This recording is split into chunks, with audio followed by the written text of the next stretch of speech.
디도서 1장 1절에서 9절, 1963년 10월 19일 강원도 인제에서는 일가족 살인 사건이 일어났습니다. 상병 고재봉은 중령 박정희의 공관병이었는데 박중령의 가족들은 고재봉을 머슴처럼 부렸다고 합니다. 장작을 폐기하고 물을 길어오게 하는 등 말 그대로 조선시대의 머슴이나 할 법한 일을 시키며 끼니조차 제대로 챙겨주지 않았다고 하죠.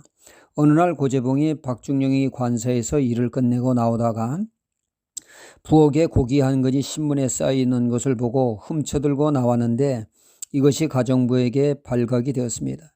가정부는 소리를 질렀고 고재봉은 옆에 있는 도끼를 들고 가정부를 위협했습니다. 알리면 죽이겠다고.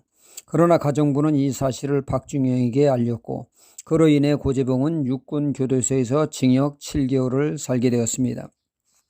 고재봉은 출소하자 그는 박중령과 가족을 도끼로 살해했습니다. 그러나 그가 교도소에서 있을 때 박중령은 다른 부대로 전출을 갔고 그 관사에 신임 대대장 이득주와 부인과 자녀와 가정부가 있었는데 총 6명이 살해당하게 되었던 것입니다. 기가 막히게 엉뚱한 일이 벌어졌던 것이죠. 그는 건거되어 수감생활을 하던 중 전도를 받아 회심하여 그가 숨지기 전 수많은 사람을 전도한 믿음의 사람이 되었습니다. 고재봉의 살인사건은 당대의 화제가 되어 모르는 사람이 없었죠. 이런 사람이 전도를 받아 새롭게 완전 변화되었습니다.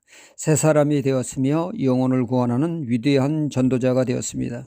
예수님을 믿는 데 있어서는 그 어떤 자격이나 요건을 따지지 않습니다.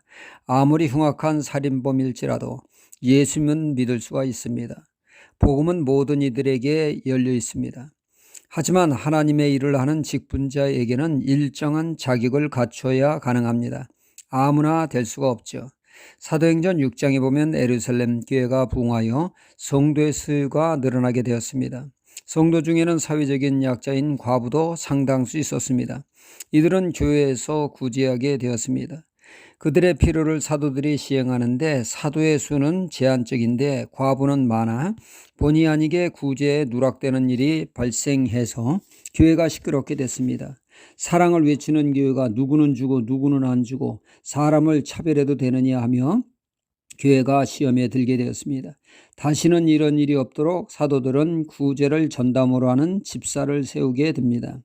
집사의 자격으로 3가지를 들었죠. 첫째는 성령 충만해야 하고, 둘째는 사람들에게 인정받는 사람으로 평판이 좋아야 한다는 것이요, 셋째는 일을 효과적으로 잘 감당할 수 있는 지혜가 있는 자로 7 집사를 세워 일을 감당했고, 이들이 직분을 잘 감당함으로 교회는 더욱더 성장하는 계기가 되었습니다.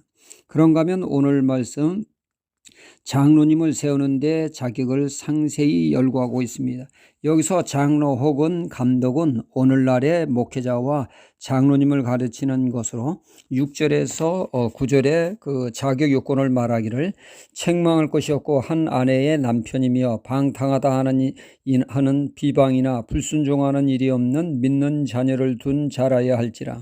감독은 하나님의 정직이로서 책망할 것이 없고 제 고집대로 하지 아니하며 급히 분내지 아니하며 술을 즐기지 아니하며 구토하지 아니하며 더러운 일을 탐하지 아니하며 오직 나그네를 대접하며 선을 좋아하며 근신하며 의로우며 거룩하며 절제하며 믿은 말씀의 가르침을 그대로 지켜야 하리니 이는 능히 바른 교훈을 권면하고 거스려 말하는 자들을 책망하게 하려 함이라.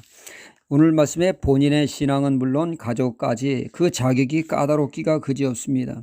과연 이 자격에 예수님의 제자들은 통과할 수 있는지 의문입니다. 사도 바울조차 통과할 수 있는지 의문이 가죠. 사도 바울도 그의 동역자 바나바와 대판 싸우고 다시 같이 사역을 감당하지 않았으니 말입니다. 과연 이 조건이 합당한 사람이 있을까 의문이 듭니다. 그럼에도 불구하고 까다로운 자격을 내세운 것은 복음이 그 중직자들로의 그릇된 삶으로 인해서 복음 전파의 악영향을 막기 위한 것입니다. 예전에 우리나라의 목회자는 존경의 대상이었으나 오늘날에는 목회자에 대한 부정적인 보도로 인해 목회자들이 상식 이하로 한 수 아래로 무시당하는 그러한 상황입니다.